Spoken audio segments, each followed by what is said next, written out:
Good evening, everyone. Good evening. We are prepared to begin. I will get started. Today is Tuesday, October 20th, 4:43 p.m., and we will now begin the Compton City Council meeting. Roll call. Councilperson Chambers, Here. Galvan, Here. McCoy, Here. Sharif,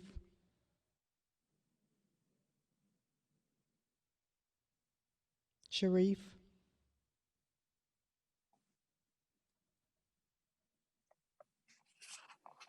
Mayor Brown. Here.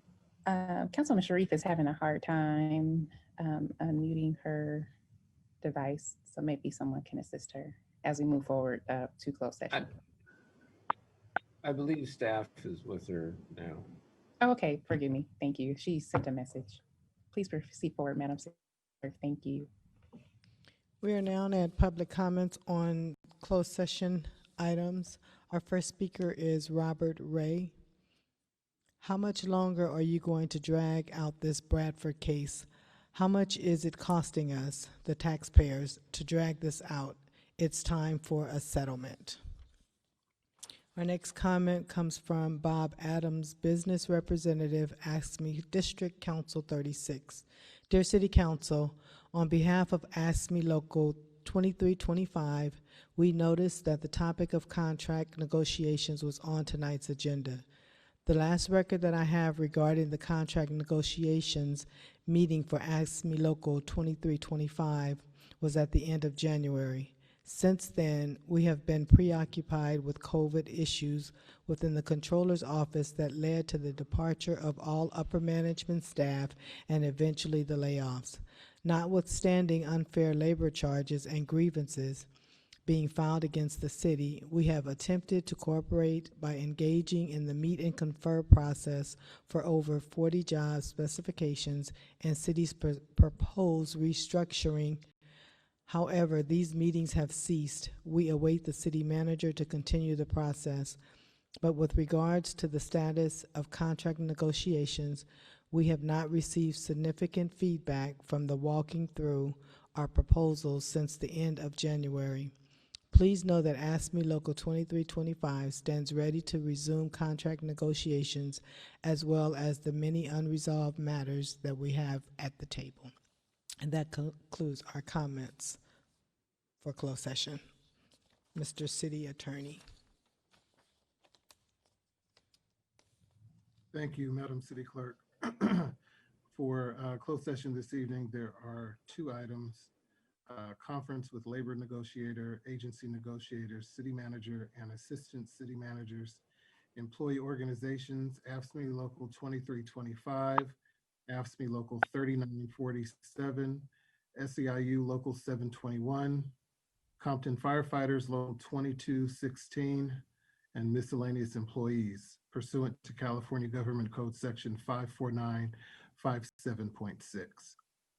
The second item is conference with legal counsel, existing litigation, Bradford versus City of Compton, LA Superior Court case numbers TC 026769 and 18 STCV 01367 pursuant to California Government Code Section 54957.6. Thank you, City Attorney. May we have a motion to recess to closed session? So move. Second. Roll call? Councilperson Chambers, Yes. Galvin, Yes. McCoy, Yes. Sharif, Yes. Mayor Brown. Yes. Thank you.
Good evening, everyone.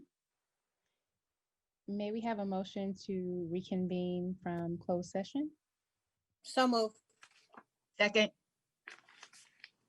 Roll call?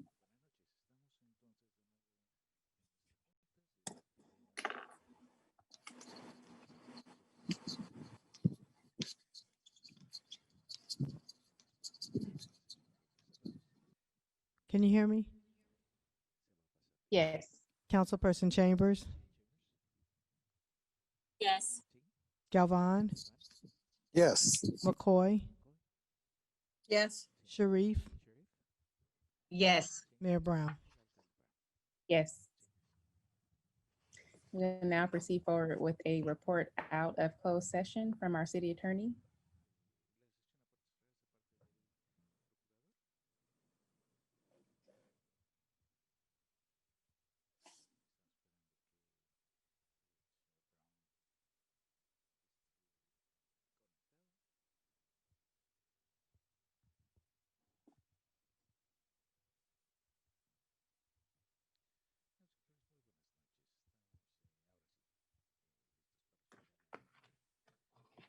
Thank you, Madam Mayor. Members of the council, this evening there were two items for closed session, conference with labor negotiator, agency negotiators, city manager and assistant city managers, employee organizations, AFSCME 2325, AFSCME Local 3947, SEIU Local 721, Compton Firefighters Local 2216, miscellaneous employees pursuant to California Government Code Section 54957.6. The second item was conference with legal counsel, existing litigation, Bradford versus City of Compton, Los Angeles Superior Court cases TC 026769 and 18 STCV 01367 pursuant to California Government Code Section 54957.6. There's no reportable action at this time. Thank you.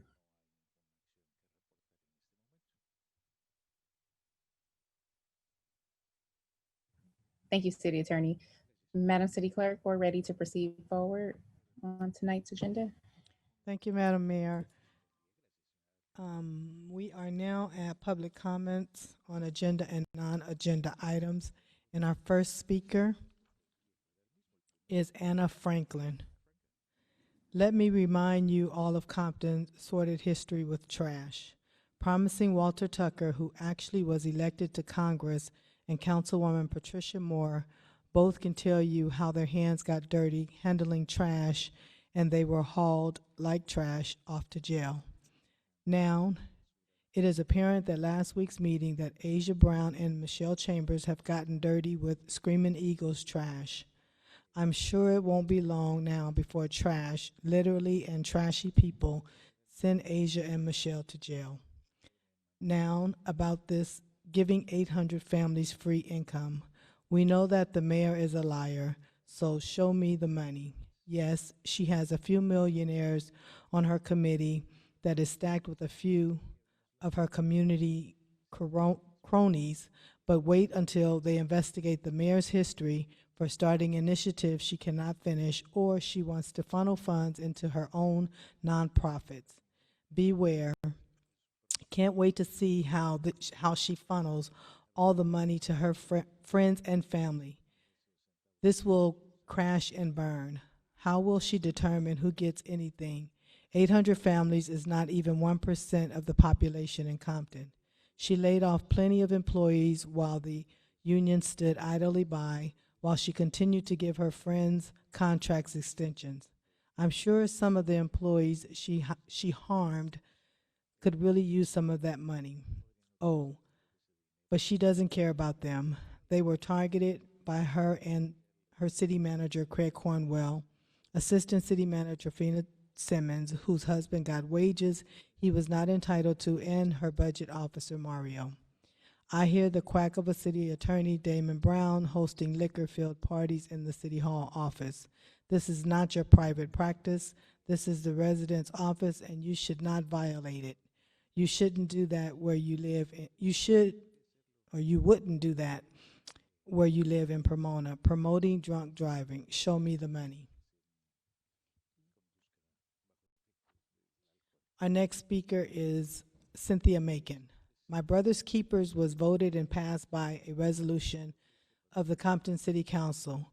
Yet the community has repeatedly asked for an accounting of what funds were allocated and received from the federal government, and how, if true, this program got diverted from under the control of the city to the mayor's or her husband's nonprofit.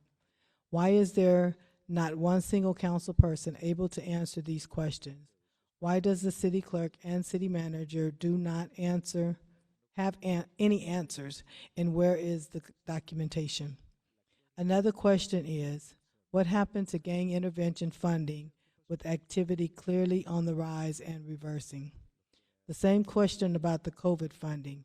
Residents saw the federal registry back in March and the $3 million allocated to the city of Compton. The city and politicians for a month claimed no such funding until only of late. So where and how was the $3 million expended and distributed without a vote of council? Other cities are readily disclosing these facts while Compton remains strangely quiet. Where are also the promised quarterly reports on Measure P, the 1% sales tax revenue dating back to 2016, 2017? There should be about 15. Now we have yet another program announced which causes many residents to pause and ask questions directly. Do these types of accumulative unanswered inquiries, signs still waiting for even one answer?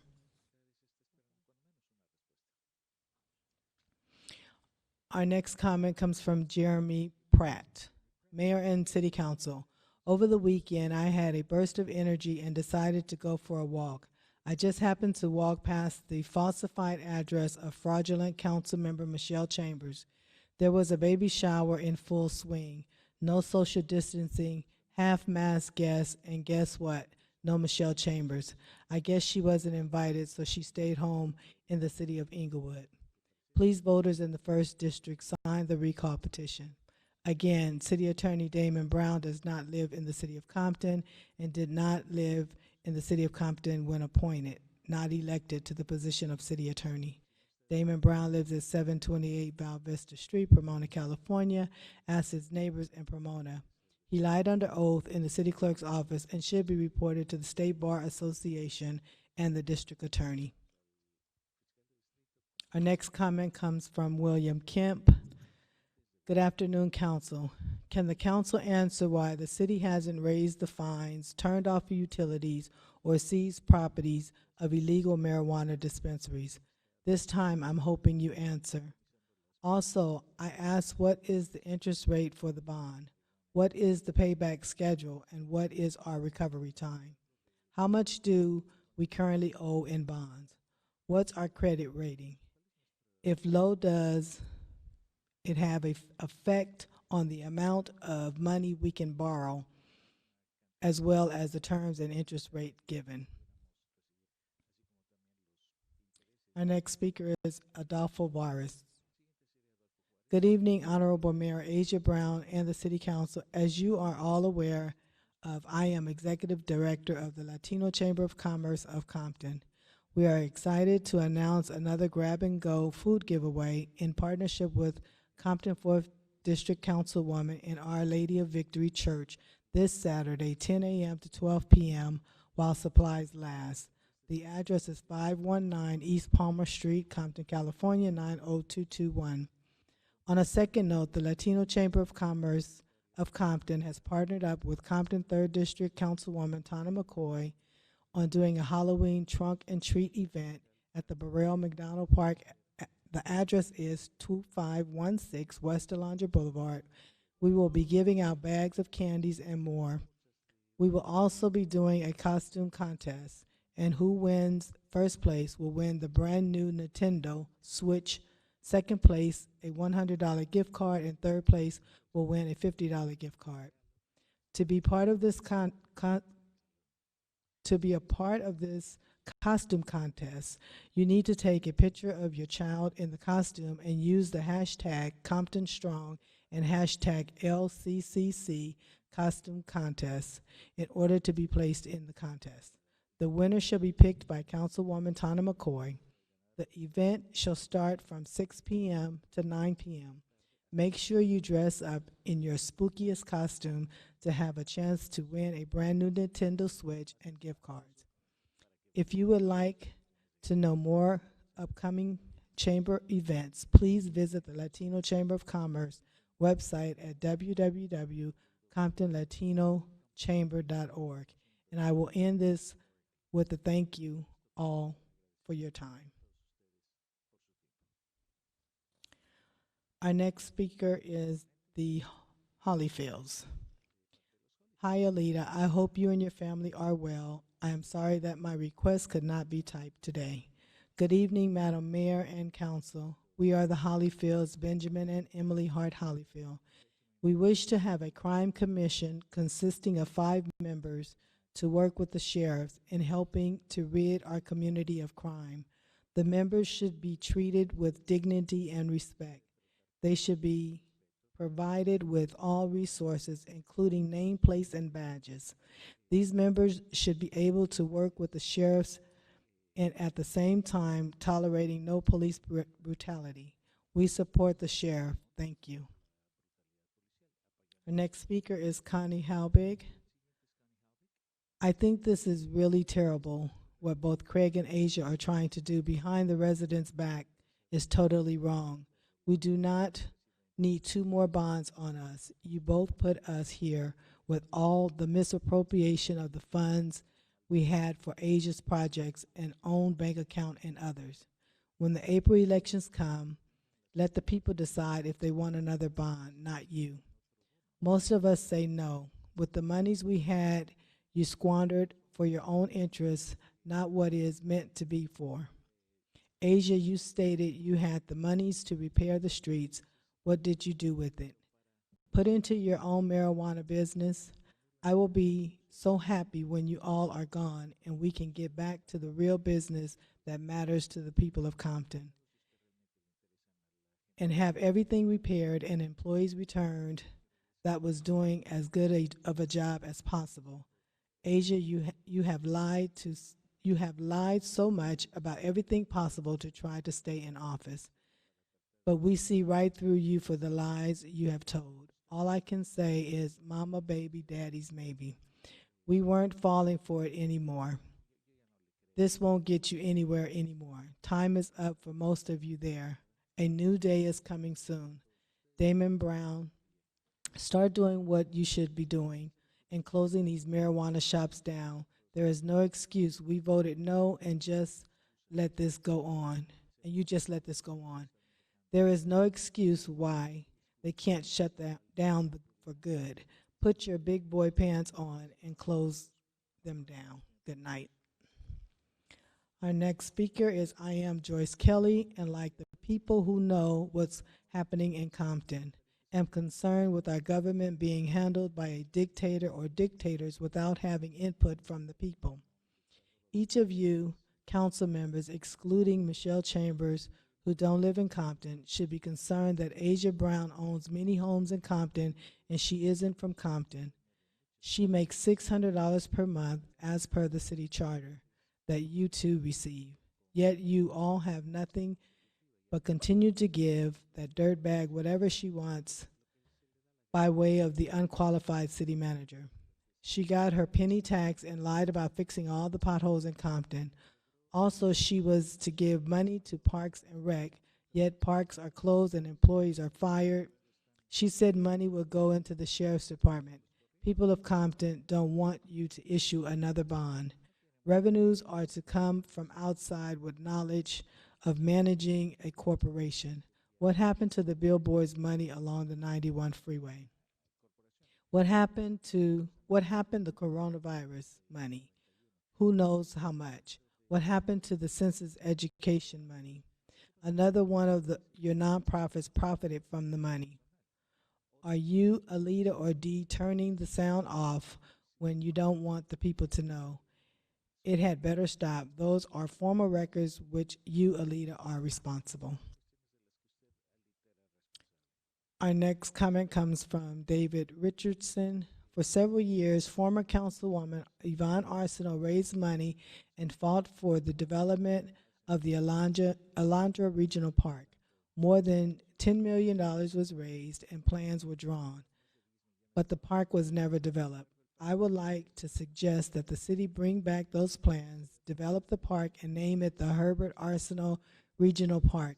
He deserves something to be named after him, and I think this park would be the right thing to do. This 18 acres of weeds is in my backyard, and I look at it every day. It's time for it to be developed. Our next speaker is Robert Ray. Item number 2, I am looking forward to Compton having an all vote by mail election in 2021. The mayor is promising a program on Facebook where 800 black and brown families from Compton would receive financial stimulus for two years. 19.6% of Compton residents live at or below the poverty level, and not all of them are black or brown. This program that the mayor is promoting is discriminatory and needs to be stopped before it starts. And while this issue is not on the agenda yet, we all know that the city manager is planning to put a $68 million bond on the agenda for the council to approve. This is to inform you that the citizens of Compton do not want any more bonds. The city is currently in a $50 million deficit. Why would you want to dig this hole even deeper? You need to learn how to curb your spending and live within your budget, such as it is. I can guarantee you that when this issue comes on the agenda and it's time for you to vote, if you vote yes, the citizens will be voting no to you in the next election. It's time you listen to the people who pay you to represent them. No more bonds. And our last comment comes from Crystal Hodges. Hello from the local public library manager. While we enjoy seeing so many people placing their ballots in the drop-off box, I'd like to employ the residents of Compton to please look and read the boxes they're dropping their ballots in. We have received numerous ballots inside of our library book drop-off that states library returns only. Please place your ballots in the yellow, white, and teal ballot box, which displays the official lavote.net and Los Angeles County Register Recorder County Clerk logo and information on it. And that concludes our comments. We are now at consent agenda. Thank you, Madam City Clerk. Consent items are routine and expected to be non-controversial. They will be acted upon by the council at once without discussion unless a council member requests for an item to be removed or discussed. So moved. Second. Discussion? Roll call? Councilperson Chambers, Yes. Galvan, Yes. McCoy, Yes. Sharif, Yes. Mayor Brown. Yes. We are now at City Manager's Report. Item number 2 is an oral report on the 2021 election financing update. And Madam Mayor and City Council, if I can report that I got a message from the County Register Recorder's Office today stating that our numbers are still not available. Their county council is still reviewing our ordinance, and he asked that I give them at least an additional week. So hopefully we'll have something to report on next week's agenda. Thank you, Madam City Clerk, for the update. You're welcome. Item number 3 is the census update. Good evening, everyone, Mayor and Council.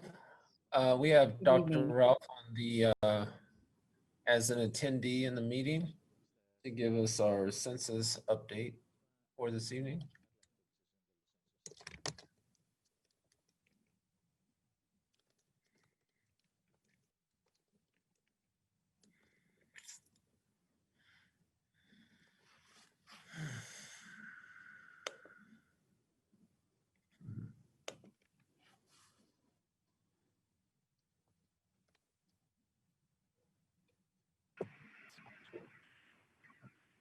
Good evening, Madam Mayor, Council, community members. My name is Aubrey Rel, and I will be providing a brief census update. Can I have the presentation brought up on the screen, please? Okay, next slide, please.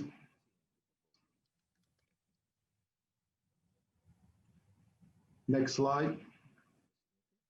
While we're getting the next slide together, I think we all know that the time frame, the deadline has gone back and forth. Unfortunately, we were notified on October 14th, which was last Wednesday, that the deadline had been shortened to the 15th, which was the day after. So that basically ended our opportunity to respond to the census. That deadline was outside of not only the city of Compton, but every city within the nation's control. But we adhered to those guidelines, and we closed census as of last week. Next slide, please. There will be a live audio interview tomorrow conducted by the census. I submitted that information to all council, city management. If you're interested in logging in, it will be at 11 a.m. and immediately following that briefing, there will be a Q&A session. So I will attend that, and if there's anything relevant to the city regarding next steps, I'll definitely provide that to city management. Next slide. So our overall response rate is 64.8%. Next slide. The theme has pretty much stayed consistent as we look at each census tract. There were thankfully some census tract areas that really took advantage of this opportunity and responded. And we want to thank all of the residents, that 64.8% that did respond. Next slide. Now, to provide a little bit of context, that 64.8%, we compare that from 2010 decennial census to this 2020 census. The city of Compton was about 2 percentage points below where we performed in 2010. The only silver lining is there were several cities that fell way below their previous response. Los Angeles, they were 10 percentage points below. Linwood was about 5 percentage points below. Southgate, 4%. So this was a lower overall response rate for many cities. And I think, the way we were able to slightly stay on target was because of city, our council, and then the community members, your constituents really holding it together with some of the events to promote participation, city management directing us to go after the outreach funds in which we spent for radio ads, campaign ads, door hangers, banners, yard signs, water bill inserts, and any event that we were able to conduct given this pandemic, we did, and partnered with local vendors to promote the census. So it is because of those efforts. If we didn't have that funding, I would really think that number would be a lot less than it is. The response rate would be a lot lower than it is. So thank you for all, council and residents who did participate in the census. Last slide. And so I just wanted to highlight your efforts, council, city management, with direction of getting these outreach funds to promote the census. We partnered with the U.S. Census Bureau. We held several events where we brought laptops out. We did everything that we could do to help increase that number. Of course, we would have loved to have 100%, but thanks to your efforts and everyone who did respond, every one that made up that 64.8% of our response rate, we really do appreciate. So that will conclude this presentation, and I'm available for any questions. Thank you, Dr. Bell, for the presentation and also for the efforts of you and your team. I know it's very difficult to plan when the deadline continues to change, especially when it's not in our favor. But you all did a wonderful job, and I'm glad that we were able to stick closely to where we were last time. Obviously, we're all disappointed we didn't have a greater turnout, but I'm hopeful that we can improve in the next go round. I know that the next 5-year census is coming. They'll be estimating, but we'll continue to try to improve. Thank you all again for your efforts. I believe our campaign was strong, and all of the visuals and outreach to the community is well appreciated. Mayor Brown, Sure. may I make a statement? Dr. Ralph, to you and your team, you all did a great job, and the city management team on executing this census campaign. You all were everywhere, from the banners to the lawn signs in every corner, to the bus stops, to the door hangers. You guys did a great job considering what we were up against with this administration changing the deadline, going back and forth. I do believe had we had an opportunity to go to the actual correct extension date, correct deadline, we would have surely superseded in numbers. But considering what we were dealt with, the hand we were dealt this year, fortunately, we're going to see that in voting in the election. You guys did a great job. I seen the work. I seen the change. I seen the numbers go up. The community responded. So I just want to say thank you. Great job. Well done, considering what you were up against.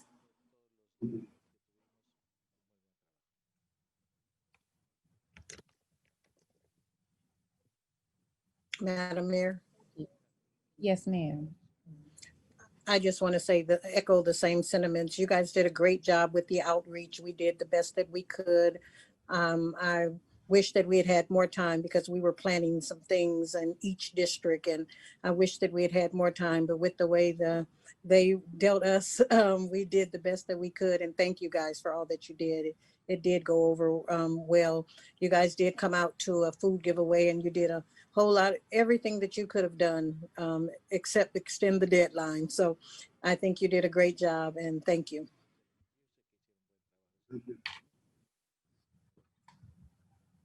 We didn't get the deadline extended, but hopefully on November 3rd, we get some other stuff extended.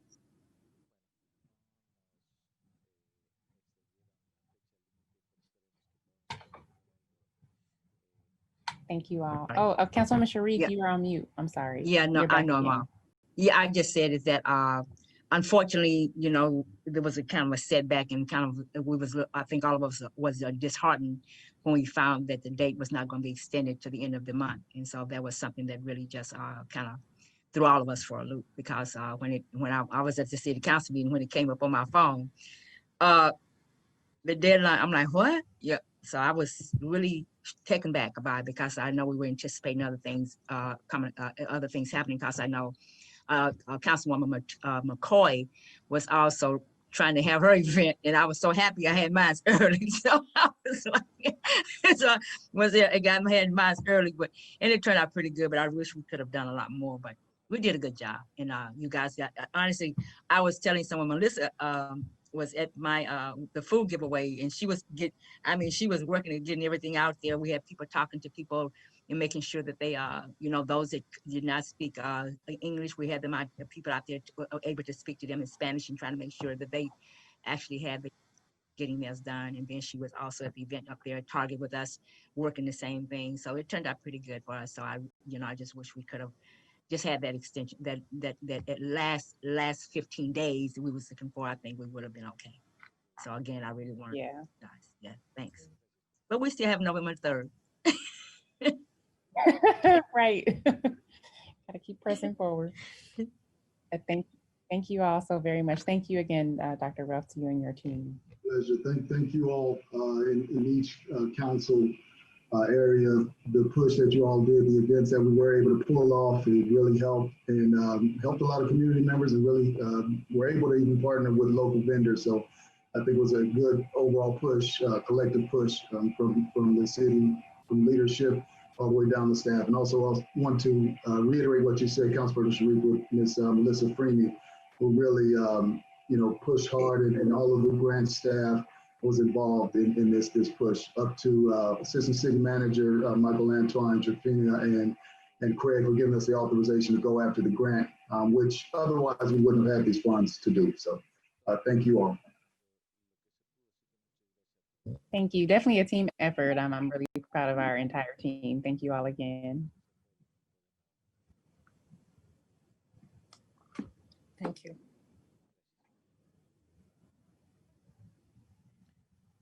Madam Mayor, our next item, item number 4 is my civic app presentation. Yes. Madam Mayor and Council, I'm particularly excited about this presentation coming before you.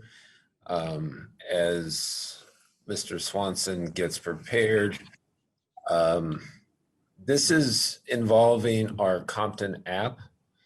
And to be quite candid, we had lost faith in our app, and rightly so. Last year, we had found there were emails of going to employees no longer here, or going to the wrong department, or just generally being backed up on work orders. We have sorted through those issues, and we are planning for a, for lack of a better word, a relaunch of the app. I hope we can get our community to buy into the app. And as we relearn the benefits of the app, I hope we can see it can be a great tool for us to get work done, and to have the community to be our eyes and ears for what we need to do. And I'll turn the floor over to Brandon Swanson. This is not a PowerPoint.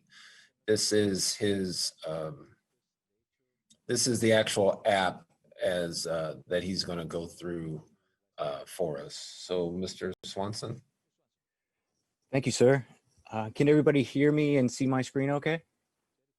Yes. Okay, great, perfect. Yeah, as you guys can see, I do have my cell phone being projected here on my screen. And we are going to be taking a look at your City of Compton application, which is this icon here at the top.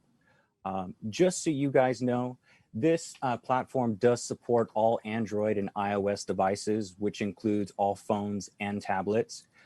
You can also find this application on Google Play as well, and you guys actually have a link on your city website that can connect your citizens and users to download that Google Play application as well. You can simply just type in City of Compton, and you'll be able to find this app within those app stores. So I'm going to go ahead and select the app here on my phone, and we'll go ahead and open this up for you. Now, visually, I'm going to explain a few things. Now, as soon as you log into the application, you're taken to the home screen, which is found here. Now, we can display the date and local weather information, which is found here. We also have a call button, which is located here in the upper left-hand corner. And when I tap on that phone icon, there's a disclaimer that's going to pop up. And these are the phone numbers that are one-touch accessible for your citizens to have. They can simply just touch on these phone icons at the end here, and you'll see at the bottom of my phone, it's a simple one tap to call option for each one of those numbers.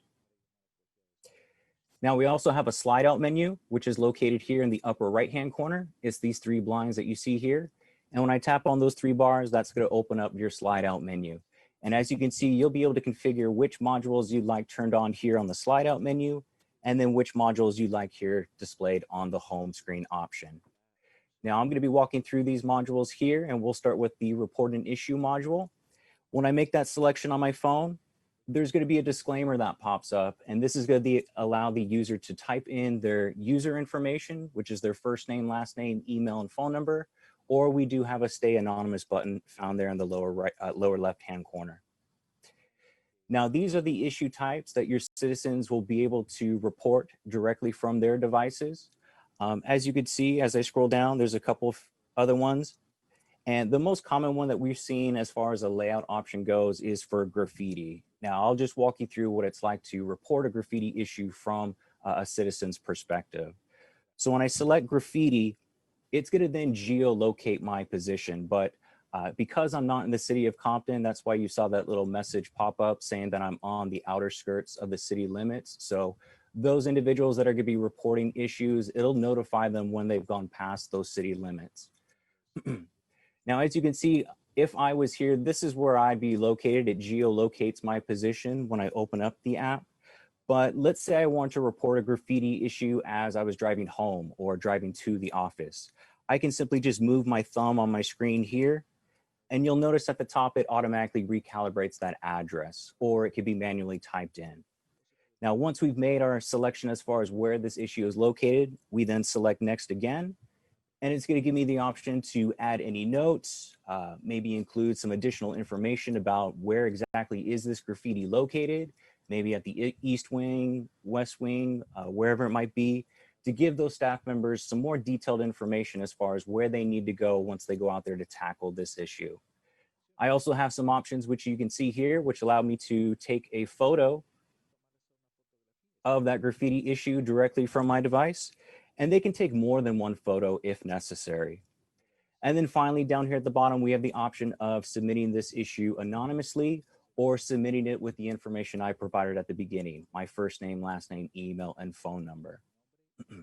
Now, once I hit submit, this is then going to be routed to the proper department that handles graffiti issues, which then can then be assigned to a proper team or staff members to go out there and tackle those issues that are being reported from the community. So just to reiterate, a lot of these issue types that you see here will geolocate the user's position. But like I just gave an example, we can change that location simply by using our finger on our screen or typing in an address manually. Now, the next module we have is the City Hall button here. And this is gonna provide a lot of information related to City Hall and the departments within City Hall. What you're seeing here is a list of those different departments, or different categories, I should say. So I'm gonna go ahead and select elected officials, and you guys might see a couple of your photos pop up here in a second. Now, as you can see, we have a hierarchy layout option for your elected officials, and we can also tap on these photos to get more information about those individuals. You know, maybe a profile or a bio about that individual. And then you'll see in the lower right-hand corner of my screen, I have some arrows which allow me to shuffle through each one of those profiles. Now, when I go back to the screen, you'll see at the top here, we can even just tap on each one of these different categories to shuffle through the list that we had previously seen. So just by tapping, using my thumb on my screen, I can go through each one of those categories. Rather than going back to my list, I can simply just shuffle through here at the top.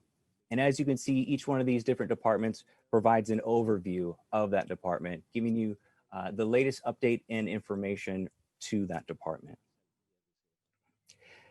Now, going back, we're going to go ahead and select our How Do I? And this is a popular module because a lot of times citizens will have questions as far as how do I apply for something? How do I get some more additional information about a topic?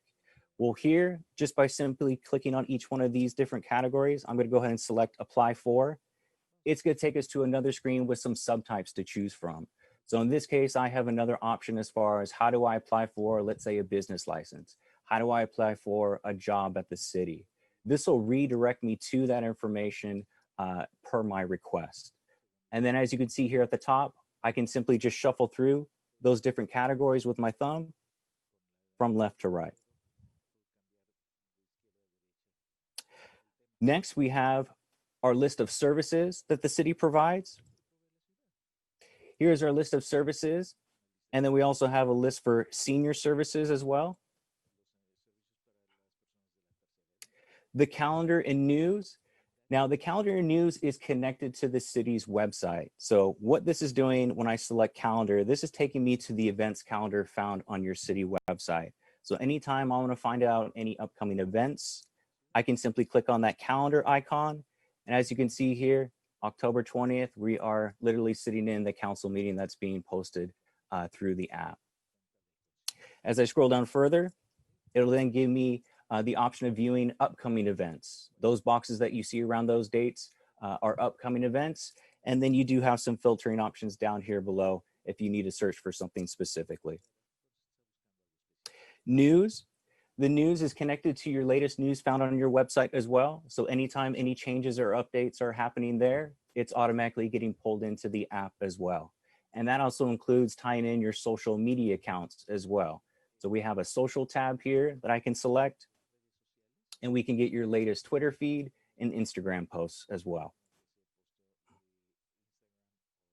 And then finally, we have a places module, and this is primarily used for listing your different facilities, your parks, your recreational centers, your sports centers, even your historical landmarks. And I'll go ahead and select historical landmarks here at the top. And you'll see it has a bit of a different layout look to it. We can include a small thumbnail picture. We have some call to action buttons turned on. So if I was to visit the Heritage House, I would simply click on map, and that'll show me my GPS location while I'm at the Heritage House. And then I also have the option of getting driving directions as well, just by clicking on this link here. Now we can also click on any one of these historical landmarks, and that's going to provide us some additional information, maybe more of a description, or maybe a little bit more history about the Heritage House. And then of course we have those arrows in the lower right-hand corner, which allow me to shuffle through each one of those. And then lastly, we still have our bar here at the top, which allows me to shuffle through each one of those different categories found in our places module. And you'll notice we have some additional buttons turned on as well. These website buttons will then redirect us to the Compton Unified School District website. Or again, if you wanted to see your location on a map at this facility, and then finally directions as well. As I scroll down further, we have a transportation information module, your recreational facilities listed here, your fire stations, your lodging, museums, sports centers, amusement parks, and then finally your convention centers. Another unique feature within this application and within this platform is the ability to send out push notifications to your users as well.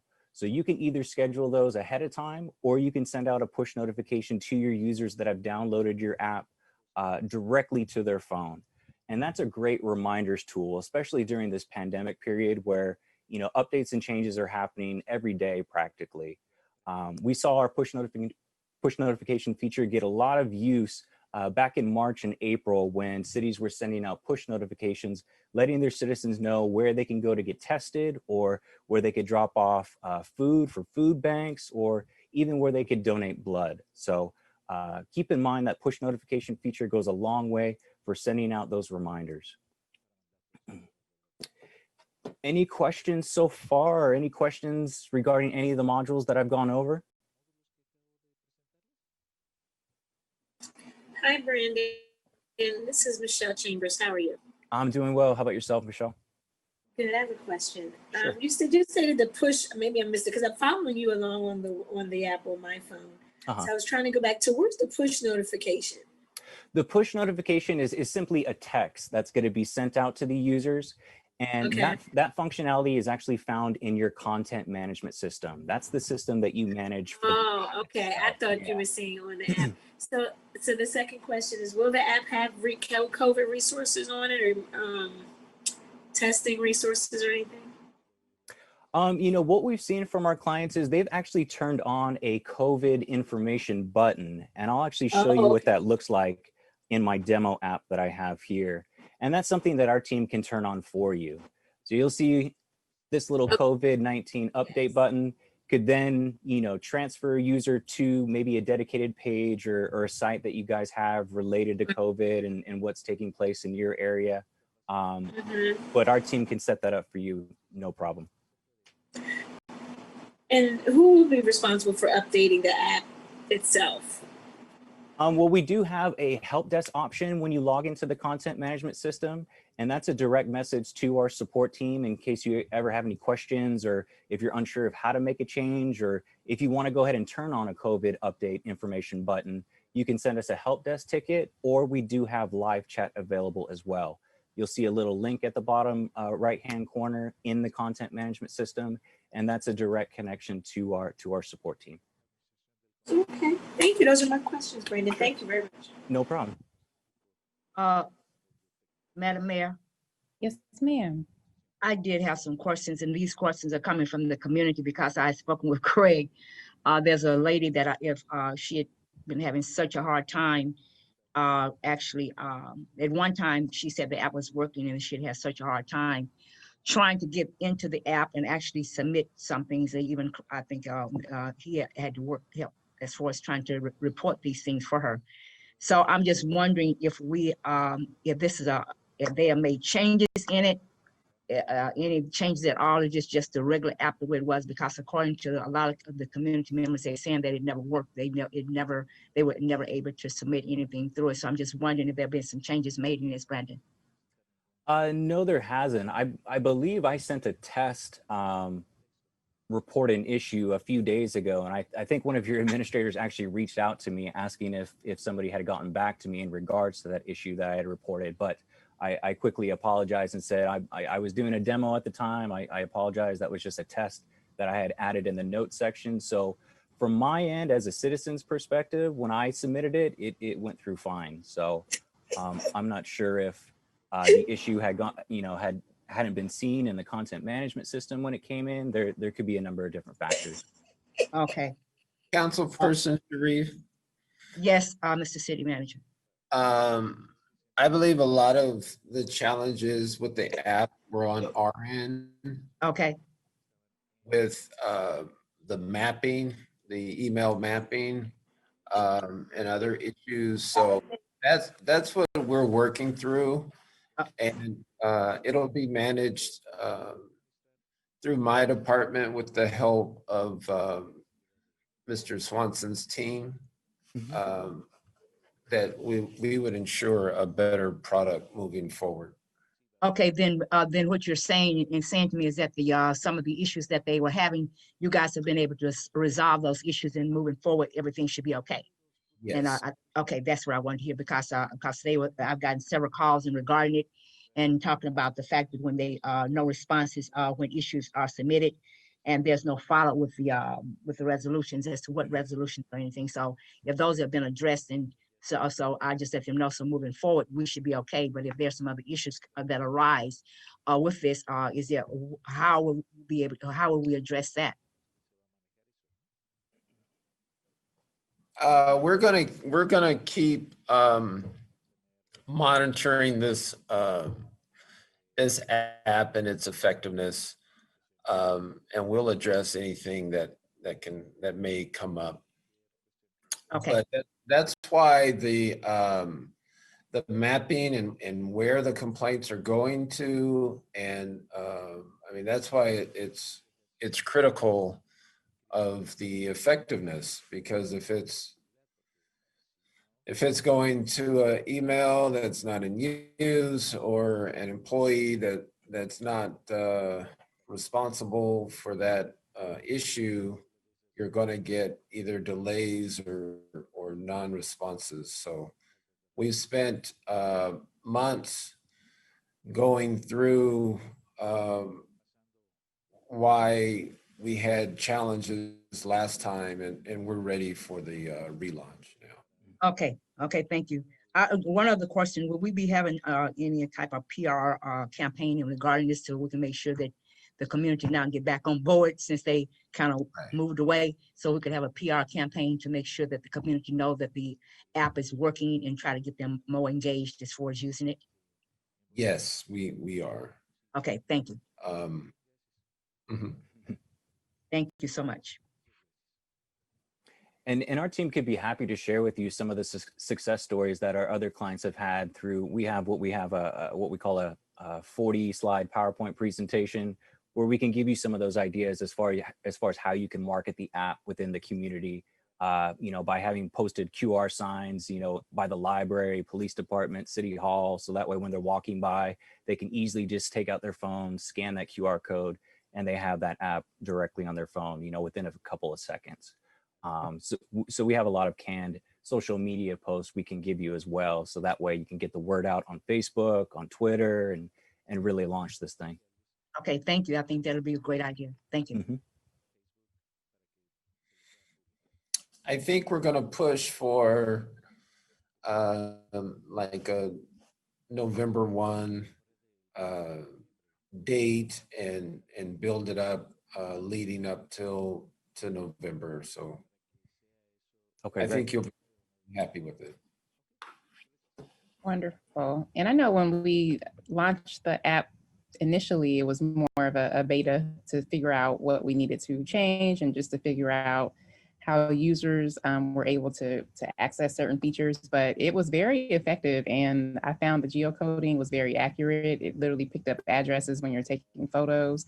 And I'm really interested to see what type of data we can actually extract on the back end and potentially map our dispatching of city services in a more kind of intuitive way based on what we're able to see is actually happening in the field as well. If there's repeated instances of graffiti in certain areas, or if there's repeated areas of illegal dumping, we can just kind of figure out the frequency as well with people assisting us. And I think the rollout is just really important.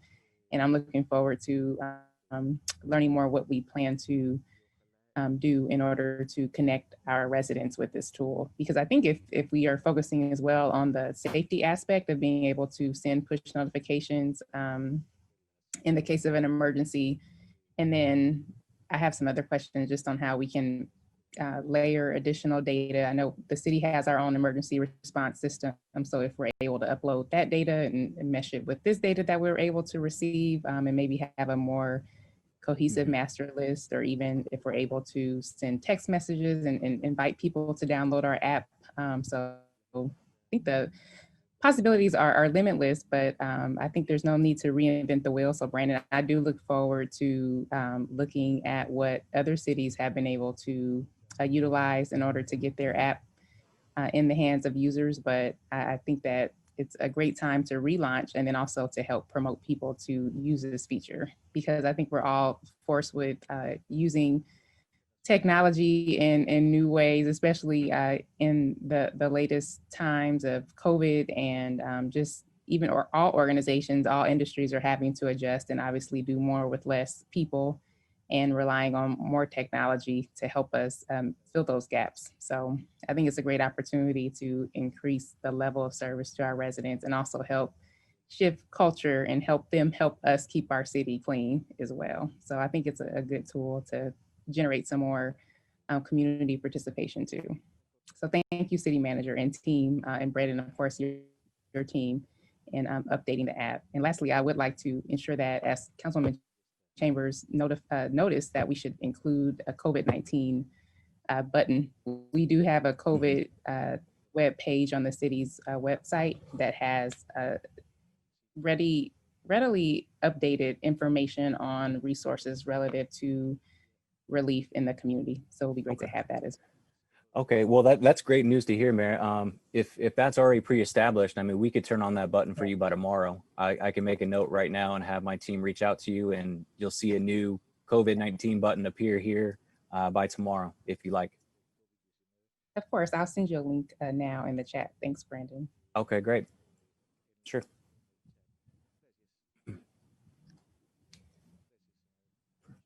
Any other questions or anything you'd like me to circle back on?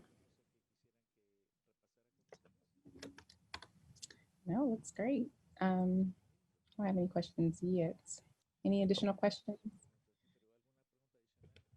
I'd just like to say thanks to Brandon and also Jimmy Smith.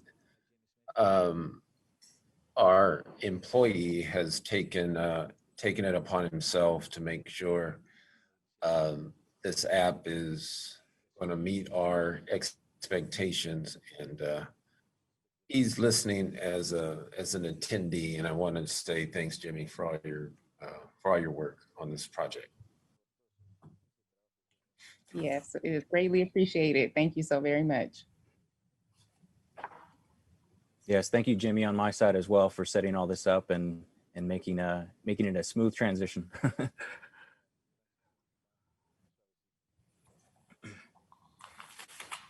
All right, thank you, Mayor, for sending that link. I have it. Okay, wonderful. Thank you. Mhm.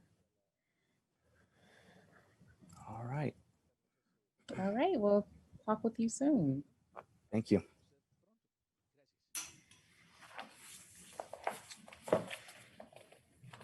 Madam Clerk. Madam Mayor and City Council, we're now at item number 5, which is a request for fee reimbursement of $3,000 by Compton Unified School District for street vacation portion of Cocoa Street between Acacia Street and South Oleander Avenue, and this is an action item. So moved. Second.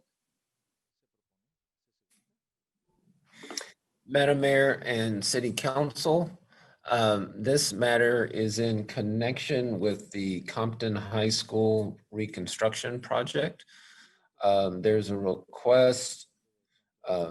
The school district had pulled a street vacation application, and they have paid a $3,000 application fee. They are requesting reimbursement for that $3,000. And at the administrative level, I was unable to comply with this request, so it's been elevated to City Council for a decision.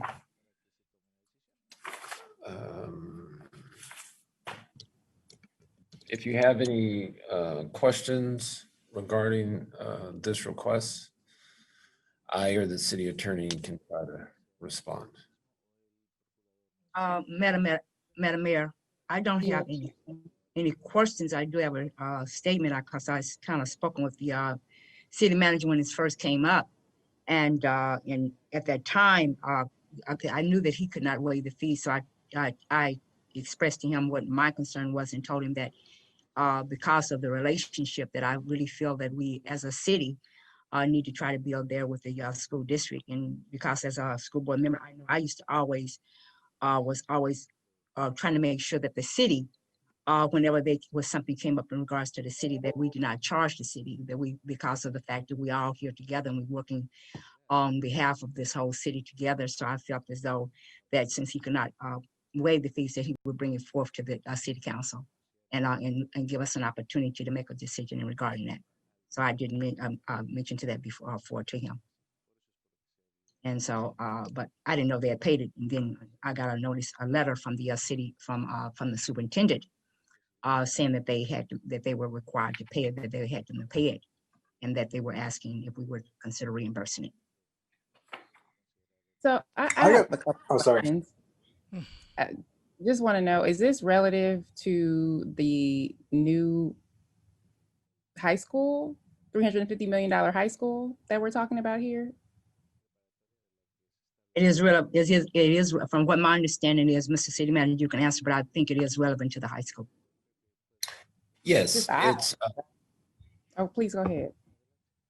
I believe it is part of the school bond projects. Yeah, it's just odd for me. Understanding construction and projects and schedules and budgets, how a simple fee wouldn't be included in the overall budget. I mean, I'm open to what the council would like to do, but I know that if we go to another agency, we're going to have to pay whatever applicable fees are necessary. If the city has a project, we'll have to pay our fees. We'll have to pay for the actual cost of city staff or county staff or what have you to actually process what's necessary. But I'm open to hearing from the city attorney if he has a stance. I just want to ensure that we aren't in the realm of giving public funds or gifting public funds. So if you can just provide that clearance on my behalf, I'd appreciate it. Sure. Madam Mayor, City Council, the letter from Superintendent Brawley references Government Code Section 6103, which relates to fees that are paid by public entities, and it is in general that public agencies are exempt from paying fees. However, as it relates to building construction, inspection fees, and fees for plan checking services, those fees are exempt from, Section 6103 doesn't apply to what's called reasonable and non-discriminatory fees or charges that are established by a city to defray the costs of providing plan checking services to any applicant. So I spoke with our Assistant City Manager, Michael Antwine, to confirm the nature of the application was for, and the costs that are associated with this application do go to cover those services. There are costs associated that the city incurs in order to process this application. And so my reading of Section 6103 and some of the case law surrounding that is that these fees would be exempt from what's laid out in 6103. There's nothing that prohibits the city for waiving these fees. It would not be a gift of public funds or in any way violate the law for the city to waive the fees, but to the contrary, the city is not required under 6103 to waive these fees. I had a question for the city manager. You couldn't approve this on your own with the discretionary funds. It had to come before the body? Or did you bring it to the body because you didn't think it was the right thing to do, so you wanted us to decide after we hear a legal opinion? No, Can't waive the fees. I didn't approve it administratively because I didn't have a mechanism before me to make such a decision. So the only way I saw possible was to bring it to the. What do you mean by a mechanism? So I don't have a. There's not a code section that says city manager that this fee is subject to the city manager discretion, or I just have a code saying this is the fee and I'm going to abide by that fee. So it's not something you could have did with your discretionary funds then, correct? No, my discretionary funds are funds for expenditures, not to waive other folks' fees. So no, I couldn't. Got it. Okay. That was my question. So my last question, and then I'm ready for a roll call if the council's ready. In terms of the $3,000 fee, I would assume that there's very little profit margin within this fee. This is the actual cost that it would take for staff to process this application, or could you just ensure that we aren't, the city, if we waive this fee, that we aren't negatively impacting our organization? Because obviously this isn't a project that we plan for. Well, to process the fee, we will have some cost to the city. There are, it goes to various departments to review. It goes to public works, planning. Sometimes it even goes to the fire department. In public works, we have a firm that is reviewing such matters right now. So there will be a cost on the city's end. And these fees are to recover those type of costs. Thank you. I've heard all I need to hear. Any additional discussion? Yeah, I just think that one last comment, and that's it. I think the new Compton is for the Compton High School, right? The Craig. Yes. Yes, I sir. just think that's a great project that's going to beautify the city. I think that a lot of our residents and our kids, more importantly, are going to benefit from this.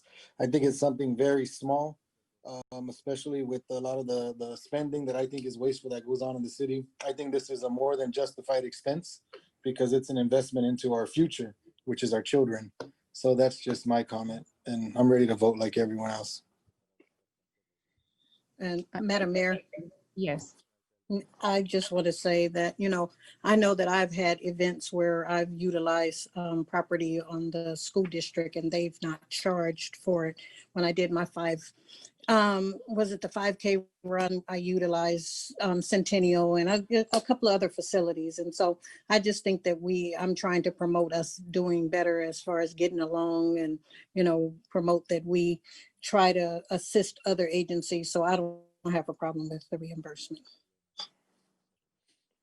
Madam It's just Mayor, odd as a taxpayer, and I I would pay like- these taxes. I would just like to say, as a taxpayer, I'm concerned that there's a $350 million bond on the back of Compton residents, and we don't have $3,000 in the budget for the project. It just seems like there's some issues going on with that, but very concerning as a taxpayer. But I'm happy that you all are able to have events on school campuses, but I'm talking about tax dollars. Councilwoman Chambers? yes, I mean, and I definitely understand about the relationship building and the purpose of it. The ones that have the events, of course, they would be allowed. We wouldn't, for whatever reason. But when you Right. have You have to $50 get on campus for that. million, when you have 50, yeah, that's the truth. But when you talk about that this is a minimal expense, yeah, exactly. It's so minimal that you got $350 million on the bond that should be able to cover this cost when we don't have it. And it seems like that when we just by the stroke of the luck, our city clerk did not have the numbers available for this election financial update. But when it comes, we're still going to be behind on that. We don't have money to give away. It seems like that when we vote on cost savings initiatives, it's no. But then when we want to give money away, then it's yes. And at the end of the day, the taxpayers have to pay it. And would it, if it was reversed, I'm going to even go there, but I'm just looking at the cost ramifications of the city. I'm looking at the taxpayers again. How is it that, and they just hear public comments about the financial infrastructure, we're always giving money away. It's not like they didn't have it. And it's not like that this bond would not have covered it. If that was the case, then I would say sure, because we all got to work together for the best. But you have 350 million and we're darn near 350 million in a hole. I'm not understanding how we are quick to give away money. The same, I'm just saying, a leaders report when it comes forth. So we're going to be that down plus another $3,000 just because they're my friends. So, I mean, I know where we're going with the vote, but I just want to voice my opinion that if the tables were turned, it would not have been granted this way. There's 350 million that they have that we don't. And it's also putting us further back. So that's my comment. Madam Mayor, How we're going to do this upcoming election in 2021. So I guess we'll stay tuned for those figures. But this is a real situation. Madam Mayor, We are in the hole. So I'm flabbergasted that this is even a discussion. you know what, I am too, because I'm sitting here, I'm looking at this, and like I said, is that this is not about no friendship with me. It really isn't, because I think you already know what my relationship. So it's really not about friendship with me. It really isn't. But this is about. I know yours ain't about. Please, it's not. No, they ain't got nothing for you. Because like I said, is that I don't do things based on friendship. I'm looking at relationships, and I'm looking at the fact that, and there's something that I've always, even when I was on the school board, I fought for that, even for the city. I really did, because I really hated to see when the city had to use certain things of ours that we always wanted to charge them. I felt like we should not be charging the city. That's the way I've already felt. Even with the college, I feel the same way, and I've done that. And so that's why I had him to bring it to the council, because I felt that we should be trying to build some type of relationship here with the entities. It doesn't matter whether we like each other or not, but I do think that we still try to have some type of a relationship where we can at least reach out to each other, and it has nothing to do with about a friendship. It really doesn't, and that's why I'm saying is that I understand both sides, but I'm just saying it's not about friendship with me at all. It's about, I do feel this that we should build some type of relationship with the school board, and I have really fought hard for that. Even when I was on the school board, I worked really closely with Ms. Arsenal because I wanted in other school board and other council members here, because I felt it then, and I still feel the same way now. Because we have to understand that they are dealing with the children, but we're dealing with the parents, and that's just the way it goes. And I think if we can actually, as a matter of fact, at one of my town hall meetings, Judge Fowler, he even sent a message into us, and I think Craig would understand what I'm saying, is that when he asked us if we could would we ever consider having a joint meeting with all three of the entities here, with the school board, with the city, college, and also the city. And that it actually was presented to us in order for us to try to build more of a cohesive relationship and a working relationship with all the entities here. And that's the only thing I'm fighting for. It has nothing to do with friendship with me. I agree, Councilwoman Sharif. We should build a relationship, definitely for the city. I just think it shouldn't be cost $3,000. They're welcome to come over to my event this Saturday, partner with us with a food giveaway, COVID resources, bring the youth, and we can all get together and have one big event. I just think that why do we have to pay $3,000 to be friends?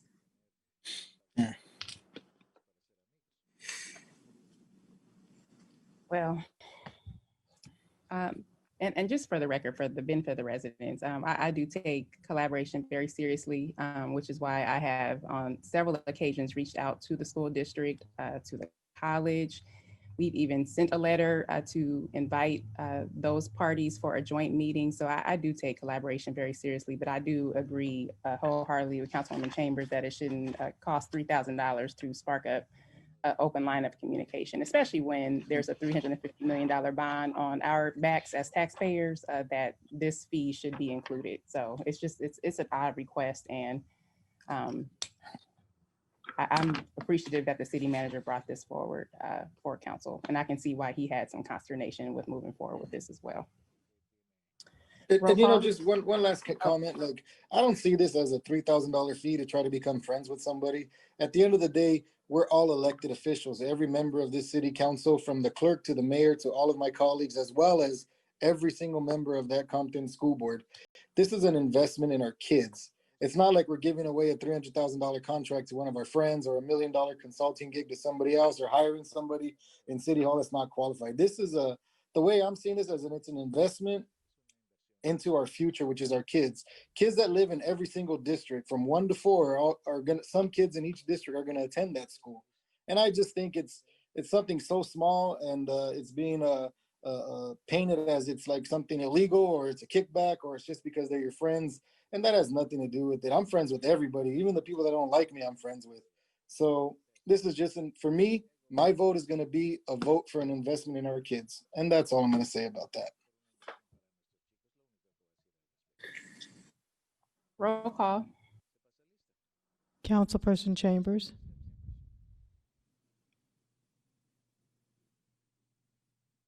You're on mute. Can't hear you.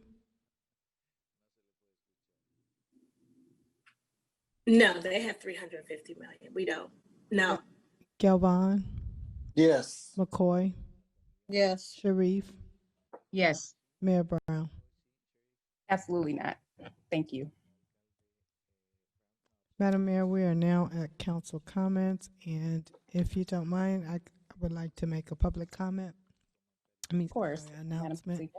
On October the 24th, from 10 a.m. to 6 p.m., Holy Chapel Missionary Baptist Church will be hosting a Flex Vote Center. As everyone know, October the 24th is the first day of the opening of the vote centers. And again, Holy Chapel will be hosting a Flex Center from 10 a.m. to 6 p.m. And the center will be fully equipped to ensure that voter safety and social distancing guidelines are met. Holy Chapel is located at 1016 East Rosecrans Avenue on the corner of Rosecrans and Aprilla. You can come there and vote, surrender your ballots and vote at the polls, or you can also drop your voted ballot there as well. And then Lastly, I would like to adjourn in memory of Billy Green Sr., who is the uncle of Pastor George Thomas. And that's it. Thank you, Madam City Clerk. And we have that on record. And our condolences, of course, to Pastor Thomas's family. Councilwoman Chambers? Yes, thank you, Madam Mayor. Events on October the 24th from 9 a.m. to 1 p.m. at Gonzalez Park. We are going to be having a over 2,000 box food donate distribution. Food and products will be available to the public. You would drive by, social distancing. We ask that you do wear your mask. There will be no need for you to exit your vehicle. We will have volunteers to put the food box in your car. And this is a great partnership with Yasiel Puig, the former Dodger, Laura King, the Rodney King Foundation, Tranquility Counseling Services, Wild Horse Children's Foundation, Omega Psi Phi, my office the City of Compton, and many others who are partnering with us to not only feed our community, but we will also be giving away scholarships this day. There'll be a few organizations that are giving out scholarships to get to encourage our Compton District children, youth to participate and complete the application process. It's on my social media page, Instagram Chambers, 4 change. And come on out, bring your families, get food box, apply for a scholarship.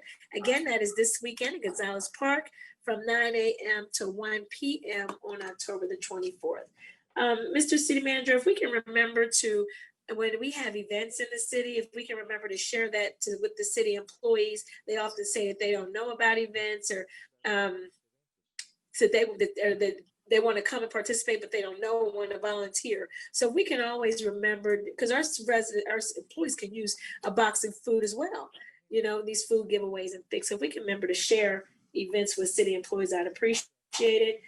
Definitely agree with Mayor Brown on the parking enforcement needed on the weekends with these mobile homes that come out of nowhere, the abandoned cars. I had like 12 cars on, one lawn, like it was a Pimp My Ride convention. It was ridiculous. And we do need, it's after Friday at 6 p.m. It just all opens up. Red curb, you can't see that, you can't turn a corner, so we can look into that. I'd greatly appreciate it because it's really gotten bad. If we have another marijuana shop on Rosecrans and Wilmington, can you please provide me with an update on what we're going to do about those if they're on the list? Again, the Rosecrans, I think it's 315 Rosecrans, and then the Wilmington shop that I was speaking of. Do you know how we're going to address the street bumps on the newly paved street? Because now they're newly paved, people are just racing through. And so I know they're excited and happy that we got street paved, but now we have to still be careful. There's children crossing the street. Unfortunately, I'm going to see the little kid get by on a bike, just racing through. And I know Tejada is really going to, because that's a straight through from Compton to Rosecrans. So if we can look at that, the streets as we pave them, what our plan is for speed bumps, if we can bring that item back, I greatly appreciate it. Or how you plan on addressing that.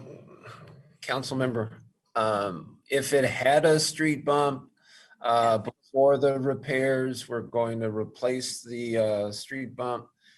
If it didn't have one, then we would do a traffic study to install what is best recommended Okay. by our engineers. We're looking at whether it's stop signs or speed humps or speed bumps or whatever the recommend. Okay. That's fair. That's fair. I will let the residents know that, but we should do something just for the safety of the community. Again, address the parking. Also, the city, this Compton app looks nice. Thank you again. If we can, would it be possible we can change the background from the courthouse to the city hall, in front of city hall, maybe? Okay, no problem. It's just a suggestion. I mean, my colleagues can surely speak on that, but I like the app. But Superior Court building long since state. It looks, I think Compton, we should look at Compton City Hall or one of our, but again, that's just a suggestion. Again, Youth Build is a voting center. Um, please remember that you can go vote at Youth Build. And before I close out, I would like to say happy birthday to my sweet niece, Delora. We celebrated her birthday this weekend. She turned 4 and she's watching. Happy birthday, Delora. I packed bags and wrapped 50 million hot dogs and we social distance. And it was beautiful, beautiful day. And her birthday is October 21st, same as my baby sister, Ava. So happy birthday, Ava. And happy birthday to our wonderful, intelligent, beautiful city clerk, Miss Alita Godwin, who also celebrated a birthday this weekend.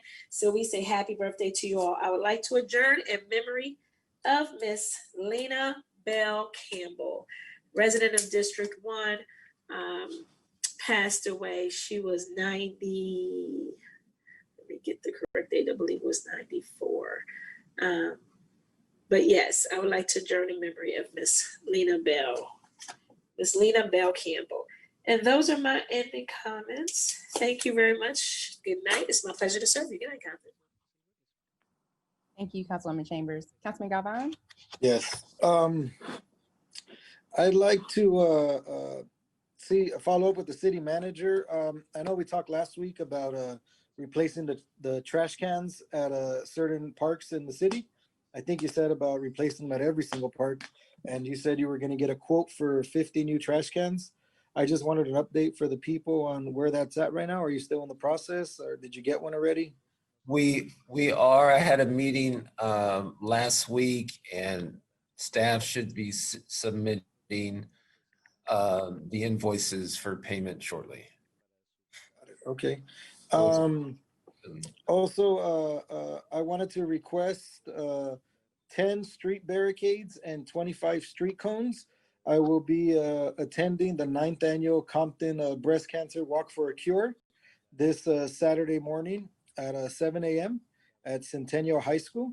So I'm requesting those things to help let the event flow. So maybe you can put that in with your staff. And also, Councilwoman Chambers, if you're still there, what time is your event on Saturday? Hi, Councilman Galvan. It is from 9 to 1. 9 to 1. Okay. And then are they going to do COVID testing there as well? Or is it just a food giveaway? Just during the week is COVID testing. And the weekend is not? The weekend, no, it's not on the weekend. Got it. Okay. Perfect. All right. Thanks. I'll make sure I attend that as well too. Okay. Oh yeah. Oh, thank you. And then so my colleagues and city manager is going to come out volunteer and our city treasurer. So I asked my colleagues if you're available. I'd like to see all of us on the dais come out and put boxes in the cars just to get us over 2,000. And feel free to share with your residents and family as well. But thank you. I will. Also, I got invited by the Sheriff's Department and the Compton YAL for a food giveaway. I think I was in a group email with everybody from City Hall, all my colleagues. This Sunday, 7 a.m. to 2 p.m. at the Compton YAL, drive-up food box giveaway. I RSVP'd. They had told me that nobody else has RSVP'd yet. They said people are welcome to come up, but if anybody wanted to recommend a certain family to get it, just to email them back the names of the family members, and they'll put them on a list so they don't even have to get off the car. They can just stay there, say their name, and the deputy will get them their bag or their box for however many people that they requested for. So that's this Sunday at 7 a.m. at the YEL. Also, I have a resident / business owner in my council district. They've been a business owner in the city of Compton for over 20 years. Very hardworking Mexican family in the city of Compton. They run a small taco stand called Alexander's Famous Tortas, and they're right on the corner of Rosecrans and Mayo. And tragically, not tragically, but sadly, well, I guess tragically is a good word to use as well. The family, their business is in the front and they live in the back in an apartment. They had left, it was a husband, a wife, and 3 small kids. They had went, one of the children, it was their birthday, so they went and left town for a day, and they came back and their entire house caught on fire. They completely lost every single thing in their house, every furniture, every clothing, everything. And it's a really sad story. They lost everything in the fire, but they have such great spirits. They opened back up for business within a couple of days, and they're struggling right now. So they started a GoFundMe page. You can find it on my social media platforms or as well as theirs. So anybody in the city of Compton that wants to contribute to them to help them, with COVID, I'm sure their business has not been doing as well as it used to do because of the pandemic and the lack of people going out to eat. But then we also have the holidays coming up, and it's a family with children, and they literally lost every single thing in the fire. And I was wondering if the city manager would be willing to help them out a little bit. They need to get an insurance claim form, which cost them $130. They just can't afford it because they lost everything in the fire. I called the fire chief myself. There was nothing he can do to help me. He said that he couldn't waive the fees they had to pay, but this family doesn't have nothing. They lost everything in a fire. You can follow up with him yourself on your own time. He has the fire report, and they really needed, I guess, to get their insurance if they had any, or they had told me that they had got iPads from the school district, and they're going to be liable for them because they burned in the fire unless they get the police report. So I'm hoping that your office, Craig, can waive the fees or bring it back as a council item so we can vote on that item, and whether we want to waive the $130 fee so they can get a fire report from the fire station. And it was very sad. I mean, I spoke to the captain, the gentleman and his wife went to the fire station today, and there was really nothing they can do. They wouldn't budge off of that. $130 is not a lot of money, but during a pandemic, especially when you lost everything in a fire, I mean, it's a lot of money. So I was wondering if you can waive those fees. Yep, I'll look into it. We'll get it. We'll help them out the best way we can. Thank you so much. I know the family will really appreciate it. And they've donated in the past to different events in the city, at the YAL and different things. They've been great business owners and residents in the city. So just my prayers and my thoughts go out for them. Also, I seen on the news yesterday that one of the ballot drop-off boxes in another city, somebody lit it on fire and over 200 ballots were destroyed.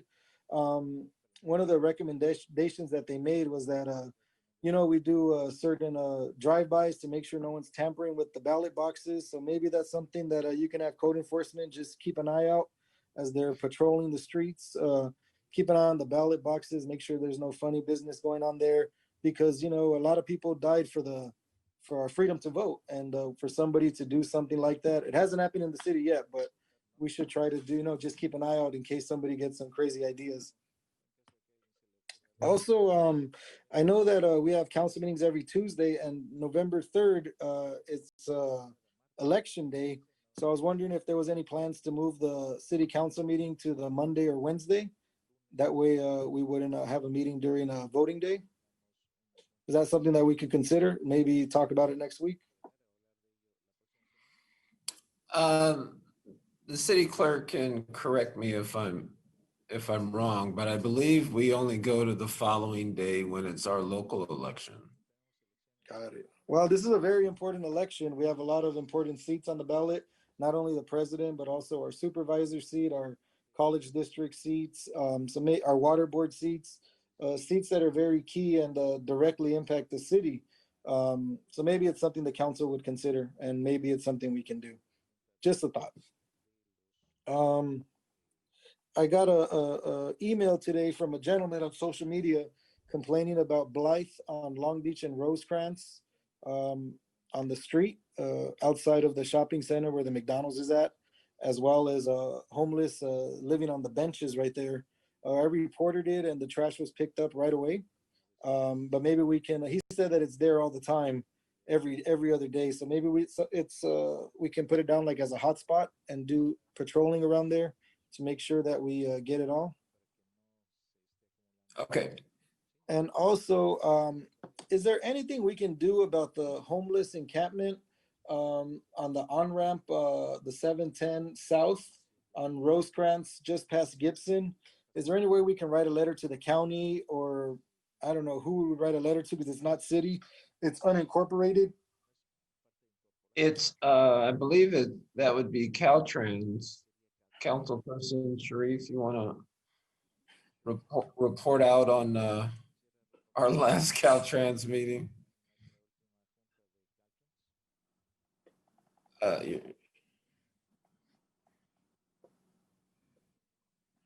They now have an ambassadors program, which I'm very happy about because what it is, they have assigned a particular person just for our district. And so we're going to be working with them. So I know that when it comes to the homeless situation, we all are struggling with that, especially with Caltrans, because they are looking at right now challenges coming from the state in regards to that, because they are saying that because of the COVID-19, that we're having some issues as far as them coming out, moving the people and things like that. So we still have to work our way through that. And so Mississippi, I think it was something else that they talked about. I'm just trying to remember most of the things that they talked about that day, because those are the two things that I know that we are, because one of the things we're looking at is that we are talking to them about the off ramps, because we've been fighting with them about the off ramps, the Central off ramp, the Wilmington off ramp, and all the way down to Long Beach off ramp, and even Long Beach is talking about different off ramps. They are further down the 91 freeway. They always talked about the off ramps off the 105. So we've really been going through this. But I told our city manager, this is something that fight that we've been have with them back and forth for a long time now. So I'm really hoping now that since they have a particular person that's going to be working with us and working directly with us, then maybe we can get some things really done. So this is what we really are looking forward to right now. So thank you. Got it. Thanks for the update. Also, I wanted to again complain about the marijuana shop inside Cesar Chavez Park on Santa Fe.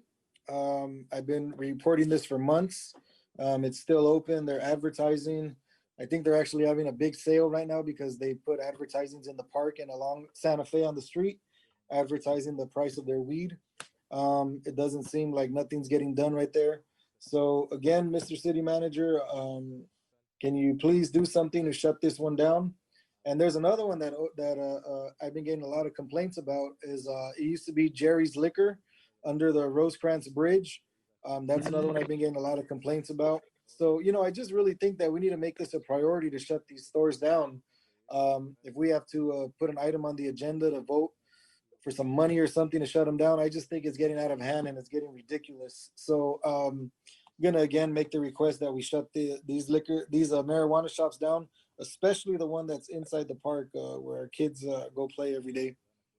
And then my last comment, I want to request again turning signal on Rosecrans and Gibson across the street from Whaley Middle School. The other day, there was another small crash right there. I'm sure if you check with the sheriff's department, you will see that there's several crashes that happen there all the time. I know I'm not exaggerating at all, but since I've been in office, there's been at least 10 of them. And they're really bad crashes because the cars zoom down to get onto the freeway and then they zoom to make the turn. So I really think that we should put a turning signal there just to, help stop those crashes, especially since it's right next to a school. And God forbid that somebody's trying to catch the red light, trying to catch the yellow light so they could get on the freeway and they hit one of our kids. So it's something that I'm Gibson? in Gibson. Yeah. Okay. And I made this request many times, so I'll make it again. And that concludes my comments. Thank you, Councilman Galvan. Councilwoman McCoy? Madam Mayor. Oh, yes, ma'am. One thing I wanted to say is that because also on that 17 freeway, that homeless encampment off that 17 freeway by Rosecrans, we did discuss that as well with the meeting with Caltrans as well. So they are looking into that as far as trying to address that issue of that homeless encampment over there. I just wanted you guys to know because it came up at our city council meeting before. As a matter of fact, it came up at another event, another meeting we had with Caltrans, and we did check in with them on that as well. Okay, thank you, Mayor. Thank you. First of all, Mr. City Manager, there is graffiti in the 800 block of Laurel, and I'm asking for it to be removed. It was kind of racial graffiti is what I've been told. So could you have it removed as soon as possible? And also requesting the trash along Greenleaf between Wilmington and Willowbrook be cleaned up. And let's see, there's a huge pothole, I believe, at Cypress and Aprilla that I'm asking to be repaired. And I got a report, please, maintenance of Raymond Street Park. Could you please have them assess the park and do the maintenance as well as clean up the restrooms? I know that no one is using them, but the trash is just overflowing out. I guess people, like before, I did go by and people used to hop the fence it's a crawl space to get into the bathroom. And I guess they go in there and it was like trash coming out. So requesting that be cleaned up. That request went in today. Thank you, Councilman. sir. Thank you. And also on at Elderman Park on Oleander, the fence has been breached and requesting that they repair the fence there. And graffiti is also in the park, graffiti removal. And let's see. Oh, I just want to say that I'm glad that we updated the Compton app. I used to use it, and thank you guys so much for doing that. And I'd love for us to get the little scan bars and put them in City Hall so that around the city, so that people will come in and scan and then know that we could use the app. That's a really great idea. Thank you guys for updating it. And I would also want to again thank the census team. You did an outstanding job, and we did the best that we could to get our counts up, but you did an outstanding job. So thank you, census team. And I know you have other things to do, so it's greatly appreciated. And I'm sponsoring a town hall meeting, October 29th, 6 p.m. It will be aired on Zoom as well as on Channel 36. I will be putting out the Zoom ID number in the very near future. It'll be on the city's website, and then I will announce it next week. And also on October 31st, 6 p.m., I am doing a drive-through Halloween event, a trunk or treat. It's drive-through. There is no stopping, none of that. We're just driving through. We'll be passing out bags of candy.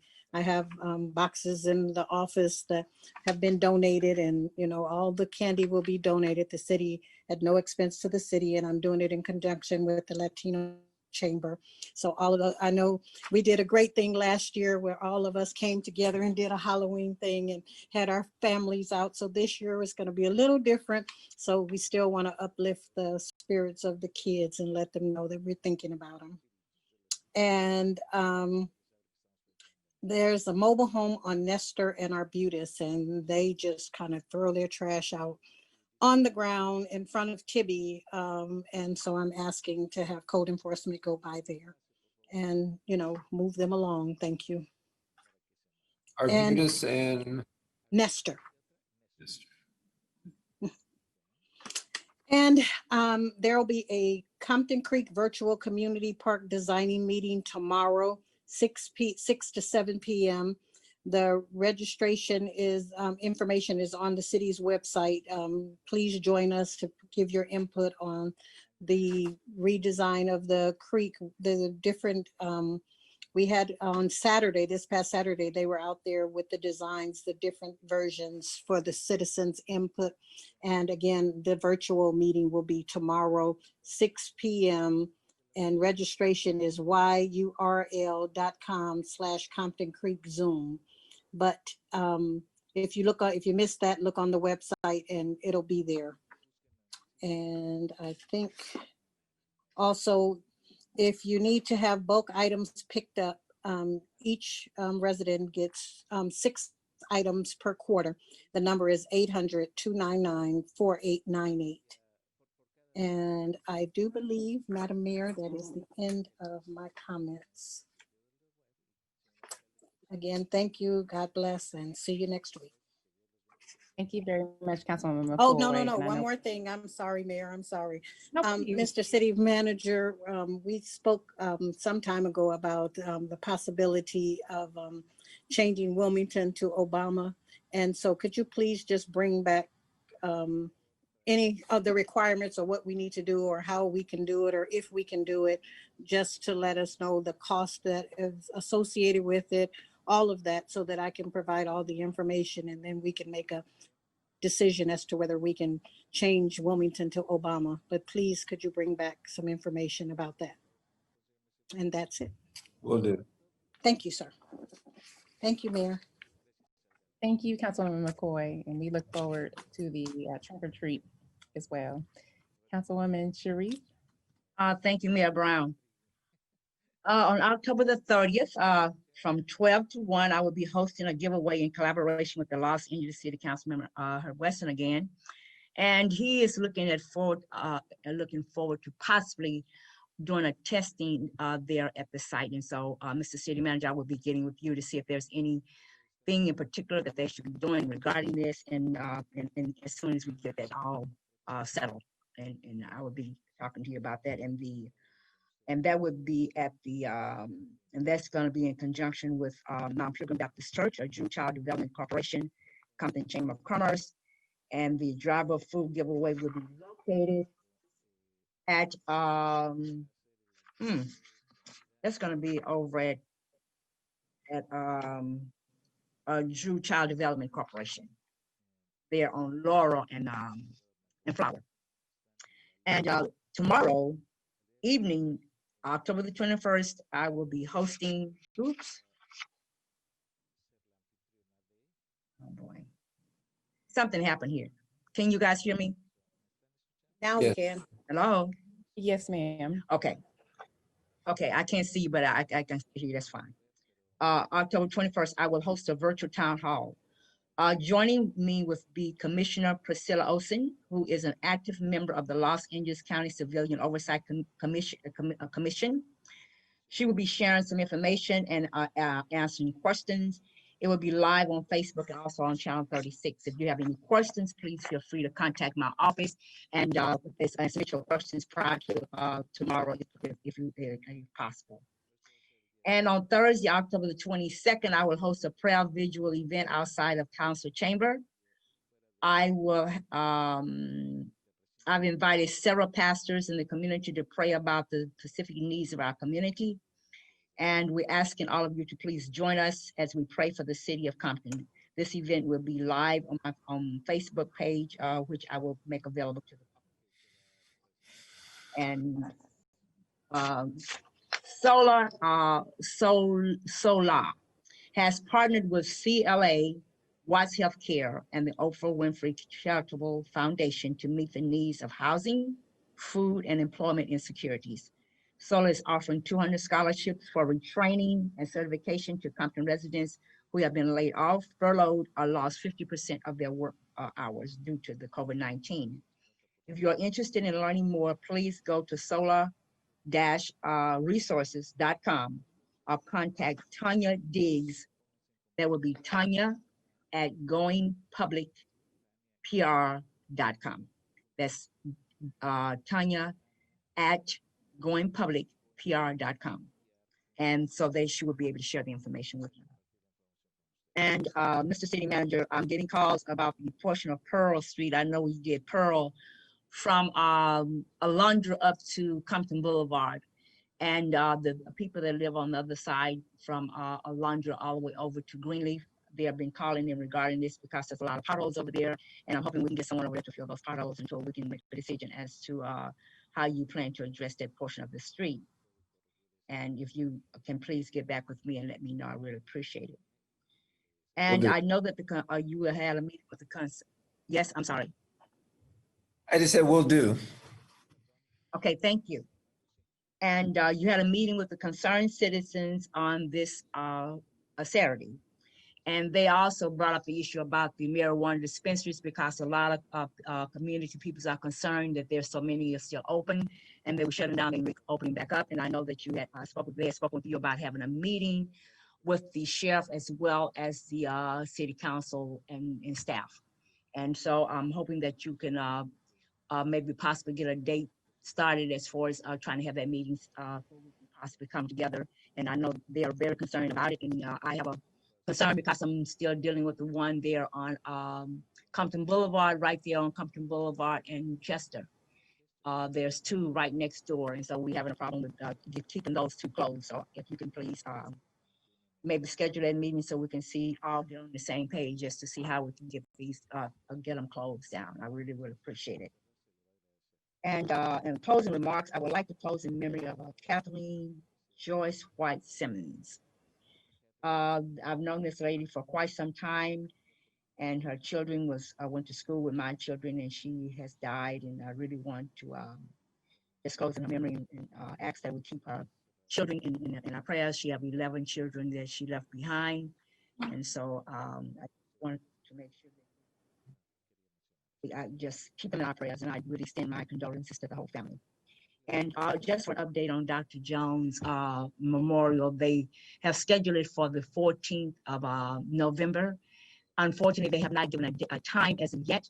And so as soon as I get that time, I will let everybody know, but will be at at our church. He and I attended the church together at First United Methodist Church, right there on Long Beach Boulevard, right past Alondra. And so that's where the memorial service is scheduled to be held.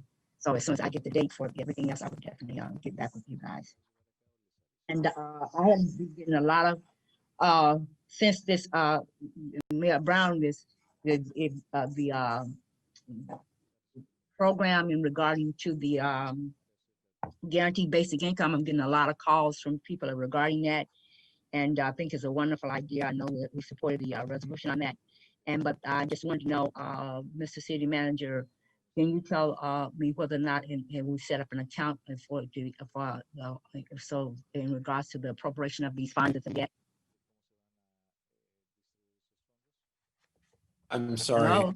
The question is, have we set up an account?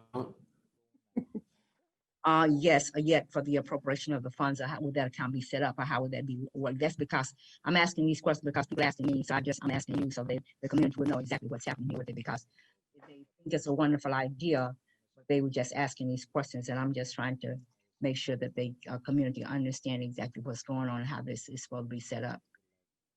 I'll defer to And the for the response to your question.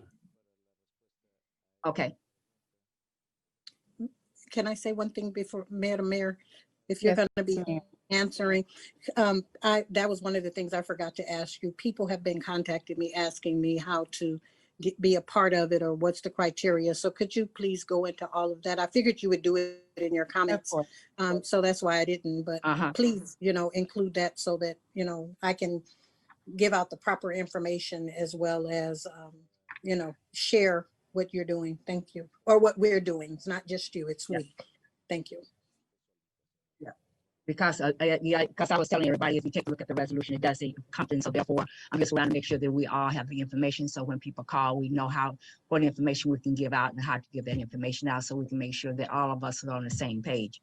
And so when they asked me the questions, I told them that I would present those questions this evening to City Council. So I do appreciate it. And because they asked about the process and how we want to accept the funds. And they also want to know what is the selection process, because there's people already sending me text messages now saying that they are in need and they need help. And so I just want to let them know what the process is, what the requirements are, and how they will be able to be selected for this. So if you could share that, I really would appreciate it. Yes, of course. Good evening, everyone. Oh, yeah, that's the extent of my that's the extent of my comments. Thank you. Thank you, Councilwoman Sharif.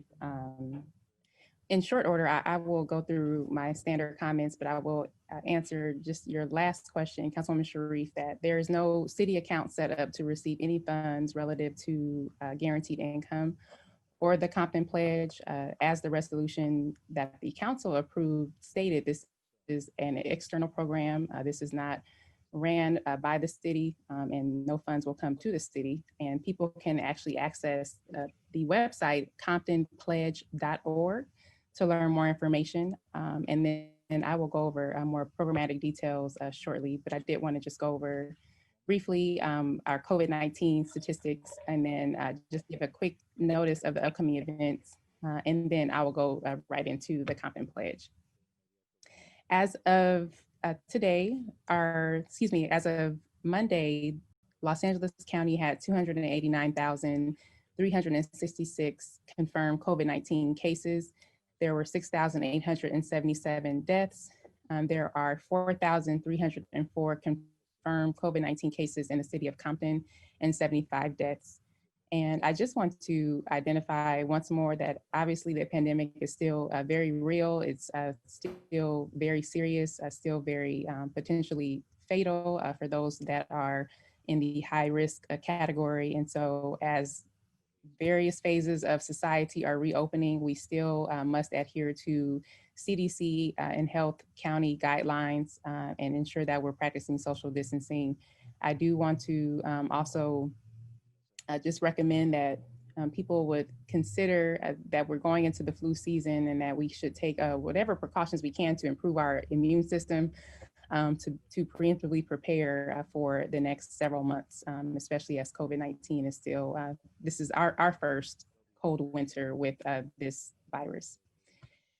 To that accord, I'd like to thank Originals Nation and Love and Unity Church for hosting the second Compton by COVID event, a mass testing event that occurred this Saturday. It's free rapid testing. They also were registering people to vote with one vote, one voice as well. It was well attended. And again, I'd like to just thank Love and Unity Church for always opening their doors and being available to service the Compton community. COVID testing is still available at Gonzalez Park. I continue to recommend that we access this service Sunday through Thursday, 8 a.m. to 8 p.m. Walk-ups are accepted until 7:30 p.m. And this is a use it or lose it resource, Compton. So there is no limit on how many times you can get tested. I know people that actually get tested every week. So this could be a part of your self-care regimen. Take care of yourself and your family and get tested, please. And I want to just thank city staff, management team that worked very diligently to ensure that this testing facility was open. Also, we are still wearing masks as we are out in public. That is now a state mandate, and so we need to ensure that we are upholding this requirement. Also, it was noticed that there's an upcoming event this Saturday with the Wild Horse Foundation and I Am King at Gonzalez Park. They will be providing additional COVID-19 food boxes and relief for those people that attend. So please spread the word and thank Councilwoman Chambers' office for helping to coordinate with this event. And I have just want to make sure that people remember that there are several ballot box drop-off locations in Compton, the Compton Library, Luders Park, and East Rancho Dominguez Library, technically not within our limits, but adjacent. These boxes are available 24 hours a day, so feel free to vote early. I did actually know of someone that mailed their ballot in and clicked the track my ballot feature, and they actually were notified when their ballot was received by the county and processed. So you actually can track your ballot with this new technology that we're living in. Also, getting into the Compton Pledge, over this weekend, our Compton Pledge Guaranteed Income team made the overall announcement of the pilot. The City of Compton Council obviously approved the resolution of support for the Compton Pledge, which is simply a guaranteed income program. Throughout the nation, there has been a push for a basic or universal income floor for many decades. Martin Luther King also said the simplest approach will prove to be the most effective. The solution to poverty is to abolish it directly by a now widely discussed feature, which is guaranteed income. And so this is something that has been around, as I said, for many decades. And it just is about the simple belief that no person, no American should live in poverty. As we're living in the global pandemic and the systemic inequities and inequalities have been exacerbated and uncovered because of COVID-19, from health to health disparities, to access to additional resources, to unemployment, to disproportionate layoffs, to evictions, all of these things that disproportionately impact people of color. And so there is a movement being spearheaded by a group of mayors, in which I am a founder of Mayors for Guaranteed Income, with my brother mayor, Michael Tubbs, and a few other mayors that really began to spearhead this effort to launch pilots across the nation. We were fortunate in Compton that a team wanted to work directly with us. And so we've been working on this pilot for the last several months. And we are now at the stage where we will actually be making direct contact with those that are eligible. And simply, this is not a replacement for welfare. This is not meant to take someone off of additional assistance. There is not a actual ceiling of how much someone can earn. This is not limited to someone that is on public assistance. Students are eligible, seniors are eligible. Our pilot was specifically designed to actually be reflective of our community. And so we will have the same type of dispersion within our particular pilot. But all those that are eligible, they will be contacted directly via mail. And our pilot is very unique in that it actually measures not only how people actually utilize their funding, but their well-being. So we're measuring trauma. We know that people that live in urban communities, we're impacted by trauma to higher proportions than those that have actually served in wars. And it's imperative that we can actually measure the stress that we are all living in, and we become numb to it to a degree. But the goal is to figure out how this guaranteed income can change someone's well-being, that will also change their propensity to make different decisions. In other pilots across the nation over the last couple of years, some people decided to go back to school. Some people decided to, instead of being penalized to take off of work to interview for a new job, they went and took off of work and were able to be upwardly mobile. There also is one additional component to our pilot, which will actually be providing financial services tools. It's one thing that's important to me is to give people an opportunity to learn better financial wellness practices. And so we recognize that a very large proportion of our lower income population are reliant on predatory lending institutions, payday loans, quick cash. And so we want to be able to promote people actually accessing free checking accounts, other financial tools for teaching literacy, and also boot camps and options. So there will be a host of tools, ongoing support for program participants. And again, I just encourage everyone to access comptonpledge.org. Once the program is actually rolled out and once notices are mailed to residents, I will, of course, notify everyone. We'll make sure that everyone is definitely in the loop.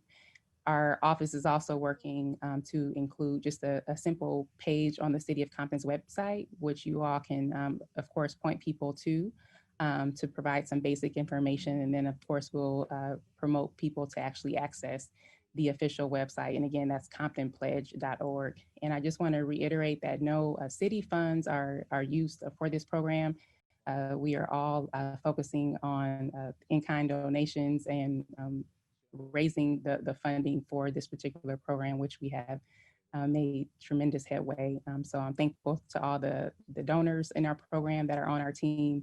And we look forward to expanding our program if we are able to meet some additional targets. So we're very conservative, recognizing that we want to be able to implement what we share. And so I will continue to keep you all posted as the program develops, but we are on target to move forward and begin disbursements very soon. So I'll keep everyone posted. And hopefully that answers some of the basic questions. And I will be happy to provide some additional updates as the program continues to roll out. And if you have any questions of me now, I'm happy to ask or answer anything that I can. Any questions or comments? Councilwoman Sharif, I can't hear you. I see your mouth moving. Because I'm sorry. Yeah, you had answered some of the questions that was being asked of me. But you made a statement. You said this is an external program, because when I read the resolution, I was thinking that it was more in collaboration with the city of Compton and that as well, but it's not. It's just am I to understand it correctly? We did I'm sorry. The city has pledged their support of the concept and the program. Okay. We're not a vehicle for receiving funding or Anything. administering. Okay. Just last Okay, that's done. about restricted funding, Okay. I want to make it clear as well that this is actually a study with national research foundations, institutions, and all of the data is proprietary. I will not personally be selecting any program participants, so I like to just state that right now. This is not, I can hand select people. This is a completely random selection that will be made based on the criteria. So once all eligible participants are contacted, and they meet certain categories that are reflective of Compton. So obviously we're over 65% Latino. We have obviously about 30% African American. We have a certain percent that are students. We have a certain percent that are seniors. We have certain percent that are single mothers, maybe single fathers, maybe grandparents that are raising their kids. So different, the foster parents, there's different in subgroups that we'll be pulling from, and that will be completely random. But the overall goal is structured to make sure that it reflects Compton, which is really important to me. But I personally will not be selecting any program participants. It's very, very high level and proprietary to ensure that the data and the deliverables can actually be used for the broader mission, which is installing a federal guaranteed income in the United States.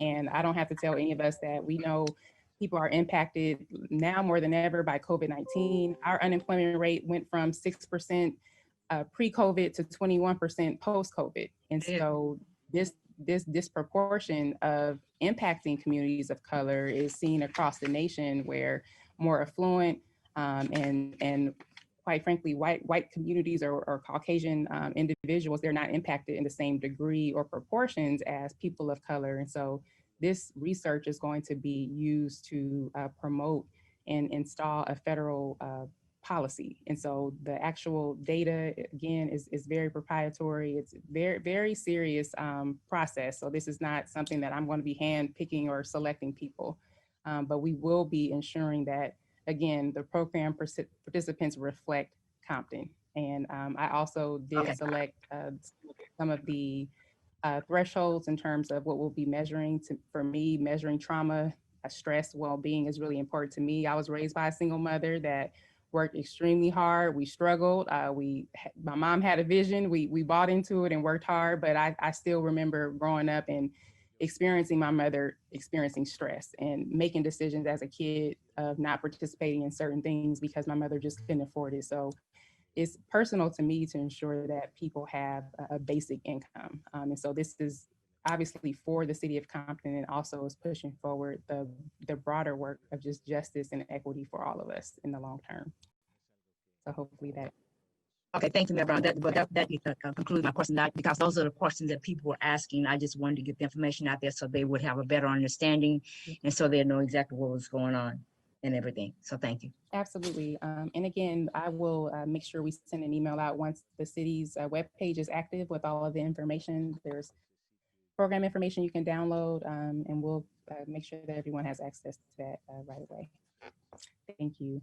And we will now close in memory of Billy Green, Miss Lena Bell Campbell, and also Miss Kathleen Joyce White Simmons. May we have a motion to adjourn? So moved. So moved. So move. Second. Roll call? Councilperson Chambers, Yes. Galvan, McCoy, Yes. Sharif, Yes. Mayor Brown. Yes. Thank you. We will now move forward to the successor agency. It is Tuesday, October 20th, 9:07 p.m., and we will now begin the successor agency meeting. Roll call? Director Chambers, Yes. Here. Present. Galvan, McCoy, Here. Sharif, Here. Chairperson Brown. Yes, here. I have no public comments. Item 1 is approval of minutes. So moved. Second. Discussion or amendments? Roll call? Board Member Chambers, Yes. McCoy, Yes. Sharif, Yes. Chairperson Brown. Yes. I'm sorry, there was a short delay. My screen was frozen. Sorry. Item number 2 under new business is a resolution of the Board of Directors of the successor agency to the Community Redevelopment Agency of the City of Compton, authorizing the executive director to enter into a service agreement with and establish a purchase order for AAA Asbestos and Lead Inspections, Inc. for the testing of asbestos and lead at various successor agency-owned properties in the amount of $18,850. So moved. So moved. Second. Discussion, Mr. City Manager? Madam Chair and board members, staff is anticipating the demolition of several properties on Compton Boulevard. And as a prerequisite to that, we need to do asbestos testing. And that's the item before you. We anticipate the cost of $18,850. We anticipate it to be completed, if approved, in the next couple weeks, and then go to demolition depending on how we're directed after the testing.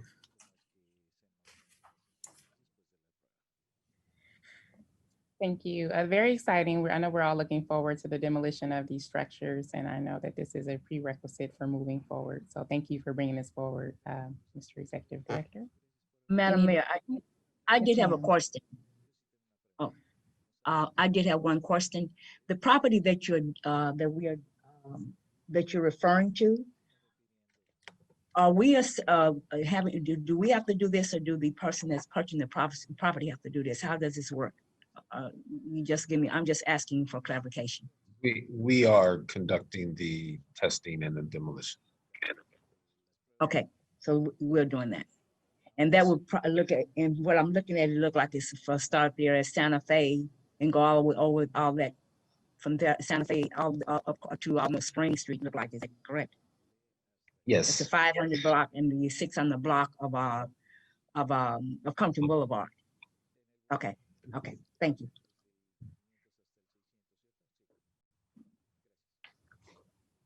Roll call? Director Chambers, Yes. McCoy, Yes. Sharif, Yes. Chairperson Brown. Yes. The director's comments. I have none, thank you. Thank you. Director McCoy?